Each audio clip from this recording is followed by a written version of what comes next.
A new type of surgery when it comes to hip and knee replacements means a better recovery and better results. To talk about that, Dr. Roger Fonts of Desert Orthopedic Center is here with more on this robotic surgery, right? Yes, sir. It's robotic-assisted surgery, and it can make a big difference for the many people who need hip replacements or knee replacements. Yes, I mean, it's all about accuracy these days, and robotic surgery has really transformed how we're doing orthopedic surgery, hip and knee.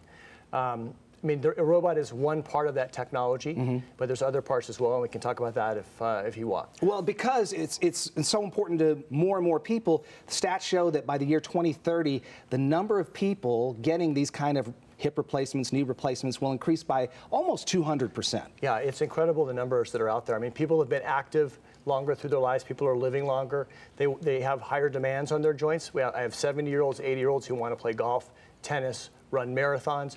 So these people are putting more stress on their joints and they're living longer, so we're having to deliver with better implants, better surgery. Okay, so this is called Mako robotic arm assisted surgery.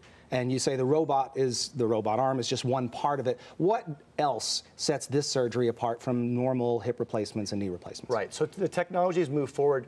I mean, one of the things we really look forward to now is optimizing patient specific implants, positioning, and how we do that surgery. So the robot arm is just part of that process. Yeah. It starts with a CT scan. So all of the surgeries based on the robot use a high accuracy CT, allows us to very accurately measure and place in virtual reality the implant before we do any surgery. That's one part of it. Second, the robotic surgery allows us to do very accurate cuts based on that CT scan. And we make intraoperative manipulations of that implant even before we do the surgery, which allows us to position the implant and get better results in terms of function. I think we have some video of that if we haven't seen it already that shows some of the surgery in process. Right. This means better results. It means a faster recovery too, right? Absolutely. The surgery actually, the robot lets us do less trauma, less damage to the patient during the operation. And because of that, the immediate result is less pain in the first few weeks. And then long term, we have an implant that's more optimally positioned.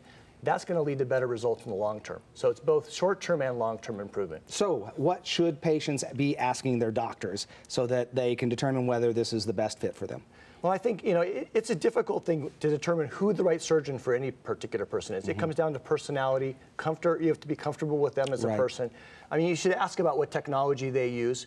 There are many ways that being used right now to do the surgery. And so, get comfortable, always get second opinions. I think that too many people get surgery without seeking an opinion from multiple people. And get comfortable and figure out who's best for you, what makes sense for you, and then go forward. I think people are reassured to hear a surgeon say that because you're not offended by someone getting a second opinion. You would do the same thing. Absolutely. I mean, I not only am not offended, I encourage people, please get a second opinion. Don't go into an operation with just one person telling you what they should do, and then be an educated consumer. Dr. Roger Fonts, thank you so much for You're being welcome. here today. To learn more about Mako robotic arm assisted surgery, go to Stryker.com. And for more about Desert Orthopedic Center, go to doclv.com.